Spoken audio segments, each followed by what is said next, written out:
I never thought a single night could change the way I saw someone I'd known for years. But that's exactly what happened in the summer of 2025. It was a moment that caught me off guard. A conversation that started so innocently, but left me questioning everything I thought I understood about loyalty, promises, and the weight of words spoken in desperation. My name's Ethan Carter, and this is the story of the night my best friend's mom, Laura, looked me in the eyes and said, "Promise you won't leave." And all I could manage was, "Not tonight." It was late July in Denver, the kind of warm evening where the air feels thick and the stars are just starting to poke through the dusk. I was 25, fresh out of a dead-end job at a tech startup that promised stock options, but delivered nothing but long hours and a paycheck that barely covered rent. My best friend since high school, Jake Thompson, had invited me over to his mom's place for a low-key barbecue. Jake and I had been tight since we were 15, sneaking beers from his dad's fridge in the garage, dreaming about the day we'd escape our suburban lives for something bigger. We'd spend hours in his basement playing video games or talking about girls, college, and the future. His mom, Laura Thompson, was always around back then, cooking us snacks, driving us to soccer practice, and occasionally yelling at us for tracking mud through her pristine kitchen. She was the kind of mom who felt like a second parent, always there, always steady, with a warm laugh and a knack for making you feel at home. But Jake's dad passed away when we were 18. A sudden heart attack that shook their family to the core. Things changed after that. Laura became quieter, more guarded, though she still welcomed me into their home like I was family. Jake had moved out to Seattle for a job in 2023, leaving Laura alone in that big house on Maple Street. I stayed in Denver, partly because I couldn't afford to leave and partly because I felt tied to the place. Denver was home. Its mountains, its unpredictable weather, the way the city felt both sprawling and small. I check in on Laura every now and then, mow her lawn, fix a leaky faucet, or just sit and have coffee with her.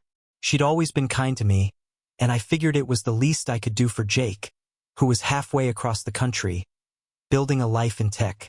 By 2025, those visits had become routine.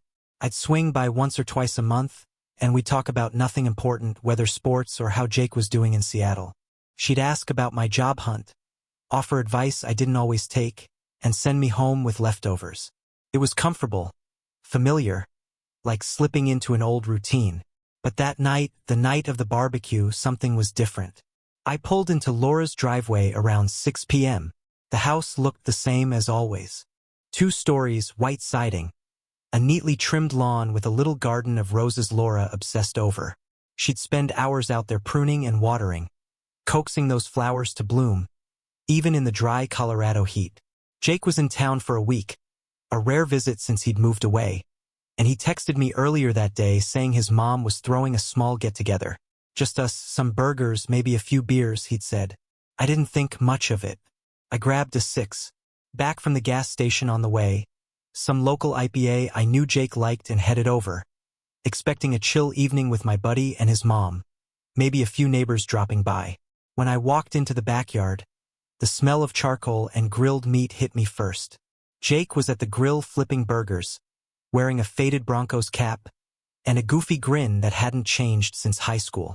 Laura was setting up plates on a folding table, her dark hair tied back in a loose ponytail. She was 48, but you'd never guess it from the way she moved. Quick, purposeful, like she was always in control. She wore a simple blue sundress, nothing fancy, but it suited her. When she saw me, her face lit up with a smile. "Ethan, you made it," she called, waving me over. I handed her the 6-pack, and she laughed, saying, "You know, you don't have to bring anything, but I'll take it." She popped the beers into the cooler and gave me a quick hug, the kind she'd been giving me since I was a kid. It felt normal, like any other time I'd come by. The evening started out easy enough. Jake and I caught up over burgers and beers, sitting on lawn chairs in the backyard. We talked about his job in Seattle. He was working for some big tech company doing something with cloud software I didn't fully understand. I told him about my latest job search, how I'd been freelancing as a graphic designer, but wasn't making much headway. We laughed about how the Broncos were probably going to tank again, a running joke since we were kids. Laura chimed in every now and then, teasing Jake about his cooking skills. "You're gonna burn those burgers just like last time," or asking me if I was ever gonna settle down and get a real job. It was light, easy, the kind of night that felt like it could have happened any summer. A couple of neighbors stopped by, Tom and Susan from next door, a retired couple who'd known Laura for years. We all sat around the patio table, swapping stories and laughing. Tom told a long, winded tale about his fishing trip to Montana, and Susan rolled her eyes, saying she'd heard it 100 times. Laura laughed along, but as the night wore on, I noticed she was quieter than usual. She'd smile and nod, but her eyes kept drifting off like she was somewhere else, lost in her own thoughts. Around 9 a.m., Tom and Susan said their goodbyes, and Jake mentioned he was heading inside to call his girlfriend in Seattle. "You guys good out here?" he asked, already halfway to the door, his phone in hand. Laura nodded, and I said, "Yeah, man, we're fine." The backyard was quiet now, just the crackle of the dying fire in the grill and the hum of crickets in the distance. Laura and I sat across from each other at the table, a few empty beer bottles between us. The string lights above us cast a soft glow, and the air had cooled just enough to feel comfortable. I figured I'd finish my drink and head out soon. I had no reason to stay longer. It was getting late and I had an early morning freelance gig lined up. But then Laura looked at me, her eyes catching the light in a way that made them look almost glassy, and said, "Ethan, can you stay a bit longer?" There was something in her voice, soft, almost pleading, that made me pause. I'd never heard her sound like that before. Laura was always the one in charge, the one who had it all together. This was different. "Sure," I said, leaning back in my chair, trying to sound casual, even though my gut told me something was off. "What's up?" She didn't answer right away. Instead, she got up, grabbed another beer from the cooler, and handed one to me before sitting back down. Her hands were fidgeting with the bottle cap, twisting it back and forth like she was nervous. It's been a weird couple of years." She started, her voice low, "since Jake moved out. It's been so quiet here. Too quiet, you know." I nodded, not sure where this was going. "Yeah, I bet. Big house all by yourself. Must feel empty sometimes." She gave a small laugh, but it wasn't happy. It was the kind of laugh you give when you're trying to brush something off but can't quite manage it. Empty is the right word. I didn't think it had hit me this hard, but it does. I keep busy. Work, the garden book club. But at night, when it's just me, it's like the walls close in. She took a sip of her beer, her eyes fixed on the table like she was afraid to look at me. "I don't talk about this with Jake. He's got his own life now, and I don't want him worrying about me." I didn't know what to say. Laura had always seemed so put together, the kind of person who could handle anything. When Jake's dad died, she'd been the one to keep the family going, planning the funeral, selling their old car, keeping the house running while Jake and I were off at college. Seeing her like this, vulnerable, was new, and it threw me off. "You're doing all right, though, aren't you?" I asked, trying to sound optimistic. "I mean, you've got friends, the neighbors, all that." She shrugged, her shoulders slumping a little. "Friends are great, but they go home. Neighbors are nice, but they've got their own lives. Sometimes I don't know, Ethan. I feel like I'm disappearing." Her voice cracked on that last word, and she looked away out toward the rose garden like she was embarrassed to have said it out loud. That hit me hard. I'd never thought about Laura feeling that way. To me, she was always Jake's mom. Strong, reliable, the one who kept everything together. She was the one who'd bandage our scraped knees, who'd cheer the loudest at our soccer games, who'd always have a pot of coffee on when I stopped by. But sitting there, she looked smaller, like the weight of the last few years had worn her down. I wanted to say something comforting, something that would make her feel better, but all I could manage was, "You're not disappearing, Laura. You're still you. Jake talks about you all the time. You know, he's always saying how tough you are, how you've always got everything under control." She smiled faintly, but it didn't reach her eyes. "You're sweet to say that. You've always been sweet. That's why I like it when you come by. You remind me of I don't know better days, I guess." Her voice was soft, almost nostalgic, and it made me think of all the times I'd sat in her kitchen as a teenager eating her homemade cookies while Jake and I planned our next dumb adventure. We sat in silence for a moment, the air heavy between us. I could hear Jake's voice faintly from inside, probably still on the phone with his girlfriend, laughing about something. I figured I should change the subject, lighten the mood, maybe ask about her roses or the book club she'd mentioned. But before I could, Laura leaned forward, her voice low and urgent. "Ethan, promise you won't leave." I froze. Her words hung there, raw and unexpected, like a punch I didn't see coming. I thought maybe I'd misheard her, but her eyes were locked on mine, wide and serious, almost desperate. "What do you mean?" I asked, my voice quieter than I meant it to be. My heart was beating a little faster, and I wasn't sure why. "I mean, don't stop coming by," she said, her voice trembling just a little. "You're one of the only people who still checks in, who still talks to me like I'm not just Jake's mom. I know it's stupid and I know you've got your own life, but I need to know you'll still be around." She looked down at her hands, still clutching the beer bottle, and I could see her fingers shaking slightly. My stomach twisted. I didn't know what to make of it. Part of me wanted to laugh it off, to tell her she was being dramatic, that of course I'd keep coming by. But the look on her face stopped me cold. She wasn't joking. She was scared. Scared of being alone, of being forgotten, of becoming invisible in a world that was moving on without her. I thought about all the times I'd popped by her house over the years. How she'd always have coffee ready or a plate of cookies. How she'd ask about my day like she actually cared. I'd never thought about what those visits meant to her. To me, they were just part of the routine, a way to stay connected to Jake's family. But to her, they were something else entirely. "Not tonight," I said finally, my voice steady but soft. "I'm not going anywhere tonight." It was all I could think to say. I didn't want to make a promise I wasn't sure I could keep, but I couldn't just brush her off either. The words felt heavy, like they carried more weight than I understood. She let out a breath like she'd been holding it in and nodded. Okay, that's enough for now." Her voice was quieter now, and she leaned back in her chair, looking a little more relaxed, but still fragile, like she was holding herself together by a thread. We didn't say much after that. We sat there for a while, sipping our beers, listening to the crickets and the faint hum of traffic in the distance. Jake came back outside a few minutes later, oblivious to the weight of the moment. He cracked a joke about his girlfriend's cat knocking over a plant. And Laura laughed, slipping back into her usual self like nothing had happened. She was good at that, I realized, putting on a mask, making everything seem fine. But I couldn't shake it. That conversation, those words, "Promise you won't leave," stayed with me, replaying in my head as I drove home later that night. I kept seeing her eyes the way they'd looked, so vulnerable, so unlike the Laura I thought I knew. Over the next few weeks, I kept my word. I started stopping by Laura's house more often. Not every day, but maybe once or twice a week, enough to make sure she knew I wasn't going anywhere. Sometimes we just sit on her porch and talk about nothing. How the Rockies were doing, what new restaurant had opened downtown, or whether I'd finally found a job that didn't make me want to pull my hair out. Other times, she'd open up a little more, telling me stories about Jake when he was a kid, like the time he tried to build a skateboard ramp in the backyard and ended up with a broken arm.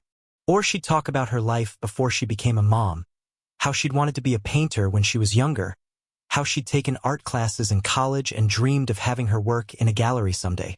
She gave it up when she got married, she said, because life got in the way. Kids, bills, a mortgage. She didn't sound bitter about it, just reflective, like she was trying to piece together who she'd been before. One afternoon, she showed me a box of old letters she kept under her bed. Letters from Jake's dad, Michael, written when they were dating in the 90s. She read one out loud, her voice soft and steady, about how Michael had promised to take her to Paris one day. "We never made it," she said, folding the letter carefully. "But I still like to read these sometimes. Makes me feel like he's still here in a way." I didn't know what to say, so I just listened, letting her talk. Felt like that was what she needed most. Someone to listen, someone to see her. I won't lie, it wasn't always easy. There were moments when I felt out of my depth, like I was carrying a responsibility I hadn't signed up for. Laura never asked me to promise again, but I could feel it in the way she looked at me sometimes, like I was her lifeline. It wasn't romantic, not like that. It was something deeper, something I didn't fully understand. I was just a 25-year-old guy trying to figure out my own life. And here I was becoming this anchor for someone who'd always been the strong one. I started to notice things about her I hadn't before, like how she'd light up when she talked about her roses, or how she'd get this faraway look when she mentioned Jake's dad. I started to see her not just as Jake's mom, but as Laura, a person with her own dreams, her own losses, her own fears. I talked to Jake about it once vaguely when we grabbed beers at a bar downtown. I didn't want to betray Laura's confidence, so I kept it general. "Hey man, you think your mom's doing okay? She seems kind of lonely sometimes." He shrugged, taking a sip of his drink. "She's fine, man. She's tough. Always has been. You know how she is. Probably just misses having me around to yell at." He laughed and I forced a smile, but I didn't push it. Maybe I should have. Maybe I should have told him how she looked that night, how her voice had trembled when she asked me not to leave, but I didn't. I figured it wasn't my place. By August, things seemed to settle a bit. Laura started joining a local art class, something she hadn't done in years. One day, she invited me over to see a painting she'd done. A little watercolor of her rose garden with soft pinks and greens that looked almost alive. She was nervous showing it to me, like she thought I'd judge it, but I could see the spark coming back in her eyes. "It's not much," she said, brushing it off, but I could tell she was proud. "It's amazing," I told her, and I meant it. Seeing her like that, excited about something, made me feel lighter, like maybe she didn't need me as much anymore. But I kept showing up because I'd said I would, and because honestly I cared about her. Those visits became a part of my routine, like grabbing coffee in the morning or checking my emails. I'd pull into her driveway, and she'd be waiting with a smile, sometimes with a plate of cookies or a cold soda. We'd talk about everything and nothing. Her art class, my latest freelance gig, the way the neighborhood was changing with new condos going up. Sometimes she'd ask about my plans, whether I was thinking about moving away like Jake had. I'd always shrug and say, "Nah, Denver's home," and she'd nod like that was enough. Looking back, that night in July changed something in me, too. It made me realize how easy it is to overlook the people who have always been there. The ones who seem like they've got it all together. Laura's words, "Promise you won't leave," weren't just about me staying in her life. They were about her fighting to hold on to something real, something that made her feel like she still mattered. I don't know if I'll ever fully understand what she was going through, but I know I'll never forget the way she looked at me that night or the weight of those words. They were a plea, a lifeline, a reminder that even the strongest people can feel like they're slipping away. I started paying more attention to the people around me after that.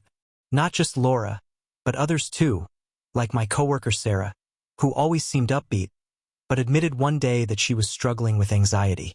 Or my dad, who I realized I hadn't really talked to, not just small talk, but really talked to in months. That night with Laura made me see how easy it is to miss the signs, to assume someone's fine, because they always have been. It made me want to be better, to show up for the people who mattered, even when it wasn't easy. Laura and I never talked about that night again. Not directly, but every now and then.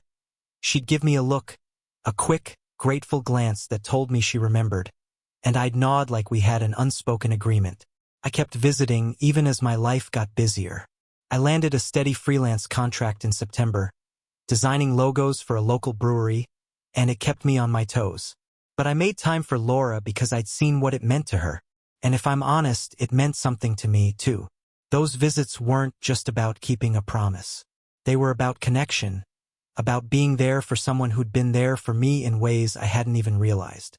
One day in October, Laura invited me over for dinner, just the two of us since Jake was back in Seattle.